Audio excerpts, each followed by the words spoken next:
Все вы уже давно знаете, что у меня недавно появилась экшн-камера GoPro Hero 3 Plus. Но, знаете, я подумал, что пора купить что-то поновее. И поэтому я купил себе GoPro Hero 4 Black.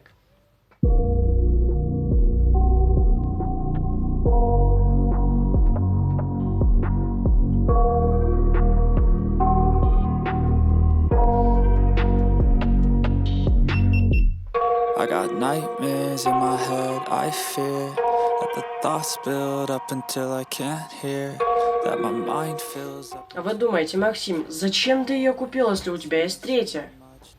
Сейчас я вам расскажу. Хотя стоп, давайте сначала начнем с распаковки. Кучу макулатуры, слишком много макулатуры, которую вообще никто не читает. Потому что. Наверное, все перед тем, как покупать камеру, они, перед этим, конечно же, смотрят всякие обзоры, как ей пользоваться. Но никто же не учится, как ей пользоваться по инструкции вот этой. У нас тут в комплекте идет крышечка для аквабокса, чтобы был хороший звук, при этом, чтобы можно было использовать крепление. Две липучки можно приклеить куда-нибудь, вот пленку отклеиваешь и куда-нибудь вот так приклеить камеру. Это изогнутая для шлема. А также у нас тут идет батарея. Вот так вот. Давайте откроем саму камеру. Вот она. Hero 4. Ну все. Вот. Пусть потеряет. Но GoPro поменялось местоположение батарейки. Теперь она снизу, а в третьей была она сзади. И здесь есть такая крышечка. Берете, нажимаете на вот эту вот кнопочку и оттягиваете вот сюда, и она сама откроется. Берете, вставляете батарею, смотрите контакты, где находятся вот эти вот контакты. Смотрите, где они на батарее, и ставите. Кстати, здесь есть вот такая вот петелька, чтобы удобно было ее доставать. И все, закрывайте так же самое, как и открывали. И все, вот наша камера. Кстати, ребята, у меня еще есть много аксессуаров к этой камере. Давайте посмотрим. Крепление на голову. Крепление на велосипед. И еще куча всяких креплений. Также у меня есть вот такая палка. И она, кстати, выдвигается. О, все. Вот, у меня есть вот такая вот палка, что можно вот так вот, типа, сдалека себя снимать. Кстати, у этой камеры нет ни встроенной памяти, ни карты памяти в комплекте. Так что придется докупать отдельно. Сразу вам скажу, она начала работать намного быстрее, также в ней полностью переработали интерфейс полностью. Но и она внешне немного изменилась. Ну а сейчас я вам расскажу про меню. Первое, что мы видим, это сведения о видео. Вот, например, если мы включим запись, то камера показывает, сколько идет запись, и также загорается светодиод, что идет запись. Чтобы, если, например, камера отвернута от вас, и вы не видите экранчик, то светодиод покажет, что идет запись. Идем дальше. Останавливаем запись. Кстати, да, сверху кнопка включения записи. Это кнопка включения камеры. Боковой кнопкой переходим в настройки. Мы перешли в настройки видео. Мы можем поменять просто видео, таймлапс видео, ускоренная съемка, то есть можем выбрать интервал, качество и выйти. Дальше видео плюс фото. Здесь вы можете выбрать до 1440p выбрать. Дальше у нас идет закольцованная съемка. Это подойдет, чтобы использовать эту камеру для видеорегистратора. Дальше у нас идет видео. Давайте посмотрим настройки видео. Тут мы можем выбрать разрешение. Дальше FPS. Дальше у нас идет углы обзора. Здесь, в разрешении 4К есть только угол обзора Wide. Режим Low Light. Это можете включить при плохом освещении. Это можно использовать, когда вам нужно именно, чтобы фокусировалось посередине. Я это не буду включать, поскольку мне это не надо. Мне надо, чтобы оно фокусировалось именно по всей картинке. Дальше у нас идет протюн. Это значит расширенные настройки видео. Баланс белого. Я выбираю авто. Вы можете выбрать, какой вам нужен баланс белого. Но я вам советую выбирать либо авто, либо native. Дальше у нас есть color. Вы можете выбрать GoPro цвета, также можете выбрать плоские цвета, Flat. Я советую выбирать Flat, чтобы потом вы могли отредактировать и подкрасить. Ну, так видео будет выглядеть намного лучше, потому что цвета GoPro, они слишком перенасыщенные. Дальше у нас идет выдержка. Выдержка зависит от того, сколько вы поставили кадров в секунду. Если вы хотите, чтобы выдержка стояла на месте и чтобы она не менялась, вы можете поставить. Вот у меня 30 кадров в секунду, я могу поставить выдержка 1.30, могу выбрать 1.60, 1.120. Я поставлю на авто. Дальше у нас идет ISO. Вы можете выбрать 6400, но это только в крайних случаях, поскольку при высоком ISO очень много шумов. Желательно ставить до 800. Дальше у нас идет резкость. Если вы снимаете в 1080, то советую ставить Low. Если вы снимаете в разрешении повыше, например 4К или 2.7К, то ставьте Medium. Height я вам не советую ставить, потому что будет слишком резкая картинка, и она неприятно выглядит. Дальше у нас экспозиция идет. Я ее вообще никак не настраивал, просто 0. Дальше у нас идет Reset ProTune, то есть вы можете сбросить настройки вот этого ProTune, расширенных настроек, вы можете их сбросить. Так, давайте посмотрим, какие разрешения есть в этой камере. Самое высокое разрешение 4К. Также вы можете поставить 4К Super View, то есть значит очень широкий угол обзора. Дальше у нас идет 2.7К, при котором вы можете снимать аж в 60 кадров в секунду. Дальше идет 2.7К Super View, только вы сможете снимать до 30 кадров в секунду. Дальше идет 2.7К 4:3. 1440, в котором вы можете снимать до 80 кадров в секунду. А также у нас тут есть только один угол обзора. Дальше идет разрешение 1080, в котором вы можете снимать до 120 кадров в секунду. Вы можете сделать слоумо. Есть 90 кадров в секунду, 60, 48, 30 и 24. Дальше идет 1080 Super View. То же самое, только здесь до 80 кадров в секунду. Кстати, в разрешении 1080 вам доступны все углы обзора. Первый это Wide, то есть широкий угол обзора. Второй это Medium, то есть средний угол обзора. И Narrow, который узкий. А также есть угол обзора, только который доступен в новой прошивке. Называется Linear, то есть будет без искажения. Сейчас я вам покажу.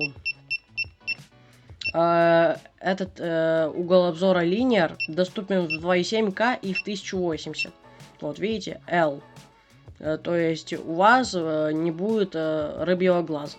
Дальше идет разрешение 960, в котором вы можете снимать до 120 кадров в секунду.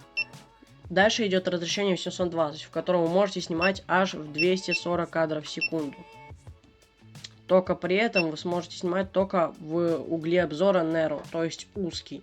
Дальше идет разрешение 720 Super View, в котором вы можете снимать до 120 кадров в секунду. Дальше идет разрешение VVGA, в котором вы можете снимать 240 кадров в секунду и при этом угол обзора Wide. Но когда вы выбираете качество VVGA, знайте, что потом будет не очень хорошее разрешение и слишком жесткая резкость. Но чтобы этой резкости жесткой не было, вы можете ее здесь настроить. Советую ставить Low. Ну и вот мы закончили с настройками видео. Сейчас мы перейдем в настройки фото, а также потом перейдем в настройки таймлапса. Нажимайте на кнопку Mode и переключайте на другой режим. С помощью боковой кнопки переходите в настройки этого режима. И здесь вы можете выбирать Mode, Single, фото, Night, в котором вы можете выбирать выдержку. Можете поставить авто, чтобы камера автоматически подбирала выдержку, чтобы ночью была хорошая картинка. И при этом, чтобы было светло. Давайте перейдем к настройкам. Здесь вы выбираете разрешение фотографии, мегапикселей. Минимально можете поставить 5 мегапикселей, Medium, угол обзора. А максимально можете поставить 12 мегапикселей Wide, то есть широкий угол обзора. Здесь есть настройки ProTune. То же самое, то что и в видео. Абсолютно то же самое. Дальше идем в настройки Night Photo. У нас есть настройка выдержки.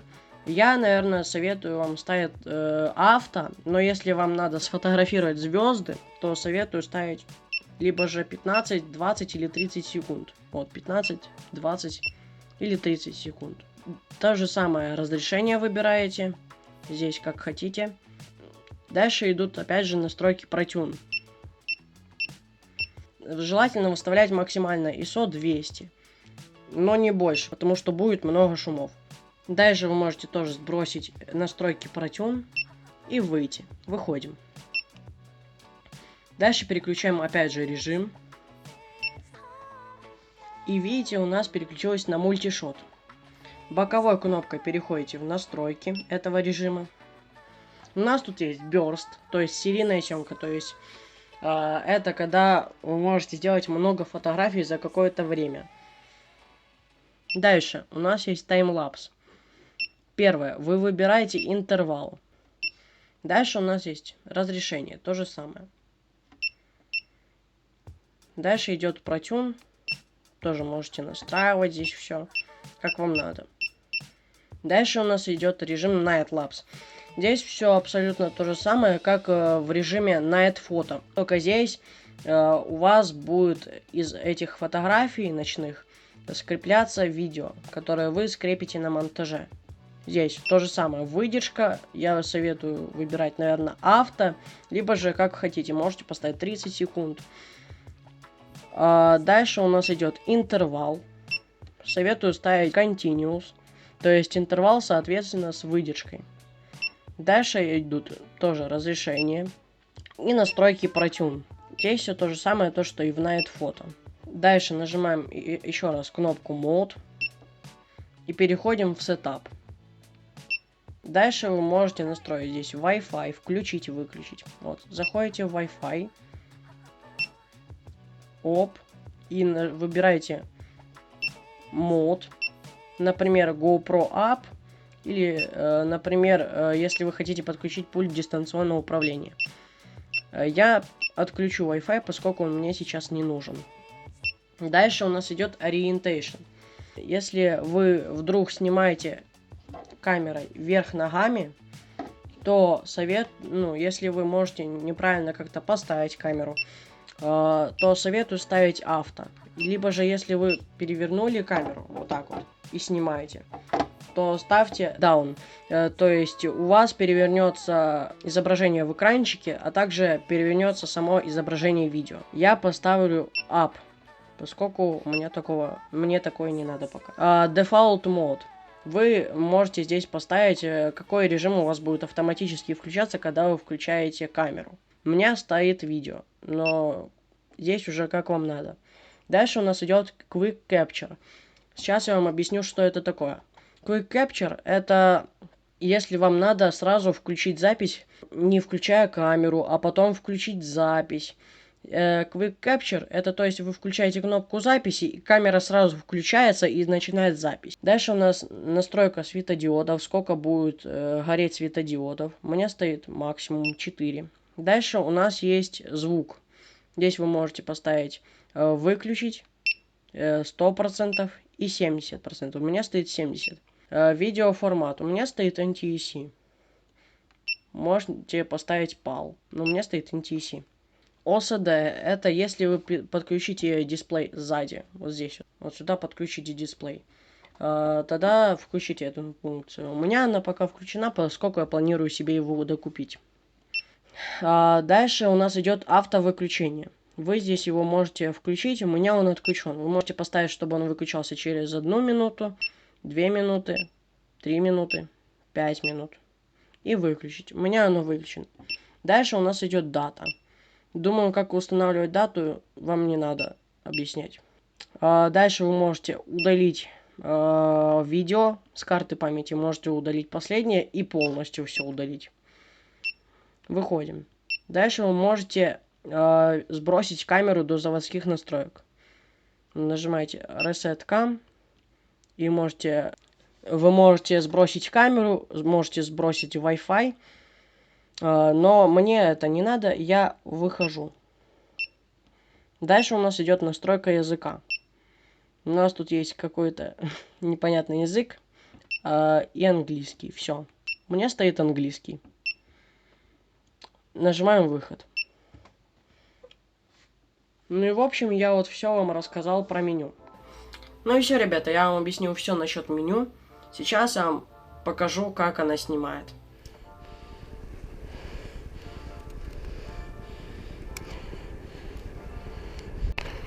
Капец, снег за шиворот попадает. Эй, очень быстро одел. Все, одел. Капец, мне за шиворот кучу снега попал. Ради 60 кадров в секунду можно немного и качеством пожалеть. Вау.